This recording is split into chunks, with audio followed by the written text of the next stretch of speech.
Hi friends, this is Sasank Singh and again welcome to my YouTube channel IAS Point Best Way of Learning। दोस्तों, आशा करता हूँ कि आप सभी लोग स्वस्थ होंगे और अपने अध्ययन कार्य को सुगमता पूर्वक IAS पॉइंट के साथ आगे बढ़ा रहे होंगे। तो दोस्तों, आज हम बात करने वाले हैं उपभोक्ता आंदोलन की। जैसा कि हम लोगों को पता है कि इस समय NCERT class 10th economics chapter number 5 का हम सभी अध्ययन कर रहे हैं। आज उसी चैप्टर में अगला टॉपिक है उपभोक्ता आंदोलन। सो फ्रेंड्स, आइए देखते हैं कि उपभोक्ता लोग अपने अधिकारों की सुरक्षा करने के लिए, अधिकारों के संरक्षण के लिए या अपना हक मांगने के लिए कौन कौन से आंदोलन करते हैं और आंदोलन करने से उनको कितना बेनिफिट होता है और कितना लॉस होता है इत्यादि हम सभी इसमें समझेंगे। सो फ्रेंड्स, आइए स्टार्ट करते हैं। इस वीडियो को अंत तक जरूर देखिएगा। आईएएस पॉइंट के यूट्यूब चैनल को सब्सक्राइब जरूर कीजिएगा और अपने फ्रेंड्स के साथ इसको शेयर करिए, अधिक से अधिक कमेंट करिए। तो दोस्तों, एक खुशखबरी मैं आपको और देने वाला हूं। जैसा कि 20 अगस्त को आप सभी को पता है कि एक आईपीएस अधिकारी Ajay Kumar sir IAS point के यूट्यूब चैनल पर लाइव आकर के कुछ एस्पिरेंट्स के जितने भी डाउट्स थे उनके डाउट्स को क्लियर किए हैं यूपीएससी की प्रिपरेशन से संबंधित। अब की इसी रविवार को, यानी जो रविवार आने वाला है 23 अगस्त को एक आईआरएस इंडियन रेवेन्यू सर्विस के एक अधिकारी हैं जिनका नाम है आदरणीय कुणाल अग्रवाल सर, और लाइव आएंगे आईएएस पॉइंट के यूट्यूब चैनल पर और आप सभी के जो भी डाउट्स होंगे यूपीएससी की तैयारी से संबंधित उसको क्लियर करेंगे। सो फ्रेंड्स, खुद भी जानिए और अपने फ्रेंड को भी बताइए कि कुणाल अग्रवाल सर लाइव आने वाले हैं आईएएस पॉइंट के यूट्यूब चैनल पर। तो दोस्तों, अपने प्रश्नों का, अपने डाउट का एक पूरा खाका तैयार कर लीजिए और उनसे रूबरू होने के लिए तैयार रहिए। आइए दोस्तों, अपने टॉपिक पर चलते हैं। उपभोक्ता आंदोलन। उपभोक्ता आंदोलन का प्रारंभ उपभोक्ताओं के असंतोष के कारण हुआ। यानी कि किसी भी चीज का हम विरोध कब करेंगे? जब हम किसी भी कार्य से या किसी भी होने वाली घटनाओं से, जो हमारे जीवन में एक्टिविटी होती है, जब उससे हम सेटिस्फाइड नहीं होंगे तभी हम उसका विरोध करेंगे। तो सेम ऐसे उपभोक्ता ने आंदोलन क्यों शुरू किया? क्योंकि उनको असंतोष जाहिर हुआ। क्यों असंतोष हुआ? कि वो जो सामान खरीदते थे या जो सामान लेकर के आते थे विक्रेता से, दुकानदार से, बाजार से, उनको गलत दिया जाता था, मनमानी रकम वसूली जाती थी, और जब वो वापस करने के लिए अपने राइट्स मांगने जाते थे या अपने राइट्स की लड़ाई लड़ने जाते थे तो लोग उसको डिनाई कर देते थे, एक्सेप्ट नहीं करते थे। इसके चलते उपभोक्ताओं के मन में असंतोष की भावना आ गई और वही असंतोष की भावना एक ज्वाला का रूप ले लिया जो कि आंदोलन कहलाया। तो समझ में आ गया होगा दोस्तों कि उपभोक्ता असंतुष्ट कैसे हुए और वो आंदोलन के लिए कैसे उत्साहित हो गए। क्योंकि विक्रेता कई अनुचित व्यावसायिक व्यवहारों में शामिल होते थे। विक्रेता मतलब बेचने वाला। कोई भी उत्पाद हो, वह जो बेचता है, जो बिक्री करता है, उसको हम विक्रेता कहते हैं। क्रेता का मतलब है खरीदने वाला। बाजार में उपभोक्ता को शोषण से बचाने के लिए कोई कानूनी व्यवस्था उपलब्ध नहीं थी। बाजार में उपभोक्ता लोग यानी कि क्रेता लोग का जो शोषण हो रहा है वह उससे बचें, इसके लिए कोई भी अल्लाह नहीं था, यानी कानून नहीं था। लंबे समय तक जब एक उपभोक्ता एक विशेष ब्रांड, उत्पाद या दुकान से संतुष्ट नहीं होता था तो सामान्यतः वह उस ब्रांड उत्पाद को खरीदना बंद कर देता था, उस दुकान से खरीदारी करना बंद कर देता था। अभी भी वही है ना, जैसे हम कोई ब्रांड, कोई उत्पाद, कोई सामान बहुत ब्रांडेड हो और मानी जानी कंपनी का हो और हम उससे खरीद रहे हों, तो पहले तो वह सामान अच्छा लगता था, लेकिन जैसे जैसे टाइम पास होता गया, समय गुजरता गया, उस उत्पाद को बनाने वाली कंपनी क्वालिटी से कंप्रोमाइज़ करने लगी और जो क्वालिटी होनी चाहिए थी वह क्वालिटी से सामान नहीं आ रहा था। तो लोगों ने क्या किया कि उस सामान को खरीदना ही बंद कर दिया, उस दुकान से ही सामान खरीदना बंद कर दिया। भाई क्यों कोई गलत सामान खरीदेगा? तो जब कोई ऐसा करता था तो यह मान लिया जाता था कि यह उपभोक्ता की जिम्मेदारी है कि एक वस्तु या सेवा को खरीदते वक्त वह सावधानी बरते। ये यानी ये पूरी पूरी रिस्पॉन्सिबिलिटी बनती है हम लोगों की, कस्टमर की, कंज्यूमर की, कि जो भी सामान हम खरीदने जाएं, पहले सबसे पहले उसकी मैन्युफैक्चरिंग डेट देखें, एक्सपायरी डेट देखें और उसमें जो भी स्टैंडर्ड लिखे हुए हैं वो हम देखें कि ये ISI मार्का है कि नहीं है, इसका जो स्टैंडर्ड है उससे अप्रूव्ड है कि नहीं है। यानी कि कोई भी चीज़ हम लें तो जांच परख करके लें। जैसे एक गांव में कहावत है कि जब कोई बर्तन भी खरीदता है ना तो बड़ा उसको ठोक बजा के खरीदता है, उलट पलट के देख के खरीदता है।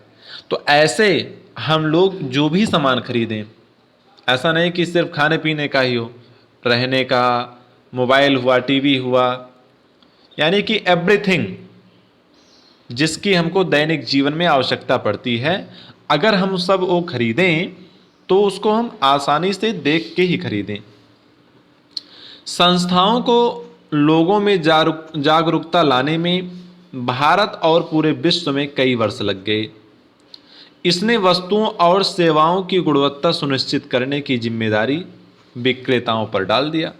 जो संस्थाएं थीं उन्होंने ये रिस्पॉन्सिबिलिटी दुकानदार यानी विक्रेताओं पर डाल दिया कि आप सही माल, सही मटेरियल्स की सप्लाई करो, सही मटेरियल्स को बिक्री पर लगाओ, जिससे कि उपभोक्ताओं को लॉस ना हो, उपभोक्ता लोग परेशान ना हो। भारत में सामाजिक बल के रूप में उपभोक्ता आंदोलन का जन्म अनैतिक और अनुचित व्यवसाय कार्यों से उपभोक्ताओं के हितों की रक्षा करने और प्रोत्साहित करने की आवश्यकता के साथ हुआ।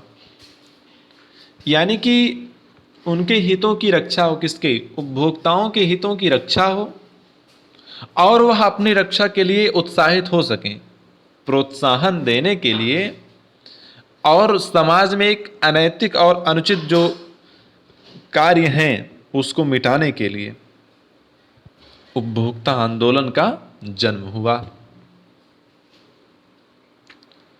अत्यधिक खाद्य कमी, जमाखोरी क्या है?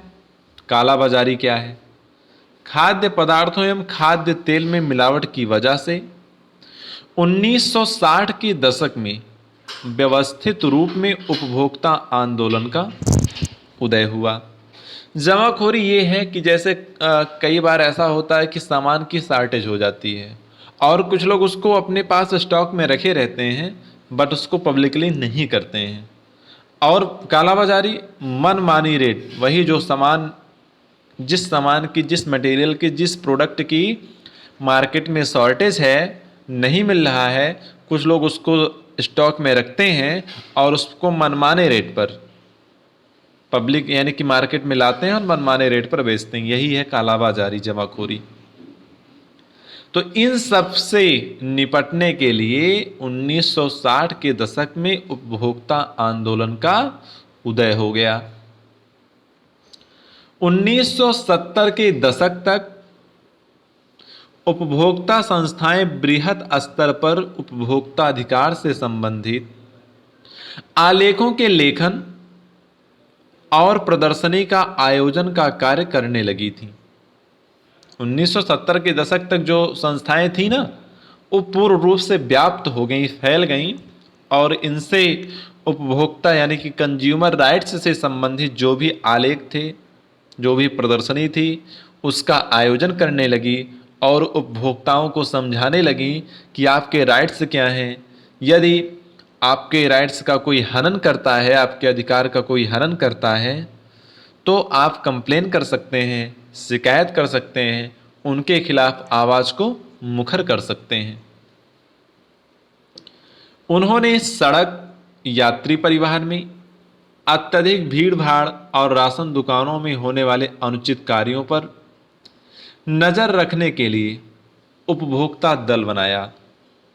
हाल में भारत में उपभोक्ता दलों की संख्या में भारी वृद्धि हुई है। जगह जगह होने वाले अनुचित कार्यों पर लगाम नियंत्रण कैसे लगाया जाए, इसके लिए संस्थाओं ने क्या किया? उपभोक्ता दल का गठन किया। तो हमें उम्मीद है कि उपभोक्ता आंदोलन क्या है, आप सभी को बहुत अच्छे तरीके से समझ में आया होगा। अगला है उपभोक्ता इंटरनेशनल। 1985 में संयुक्त राष्ट्र ने उपभोक्ता सुरक्षा के लिए संयुक्त राष्ट्र के दिशा निर्देशों को अपनाया।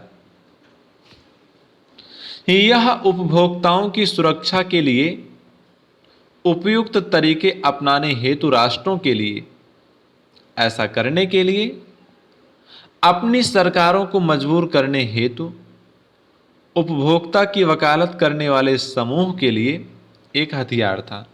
यानी कि इंटरनेशनल जो अपना संयुक्त राष्ट्र है, जो उपभोक्ता इंटरनेशनल एक ऑर्गेनाइजेशन बना जिसमें संयुक्त राष्ट्र ने सब कुछ अपने नियम कानून सब रखे कि उपभोक्ता के राइट्स हैं ऐसे होने चाहिए, और अगर ये राइट्स का पालन कोई नहीं करता है तो उपभोक्ता लोग इसका बहिष्कार कर सकते हैं, आंदोलन कर सकते हैं। तो उसी को इसमें बताया गया है। इसके लिए कई समूह भी तैयार किए गए।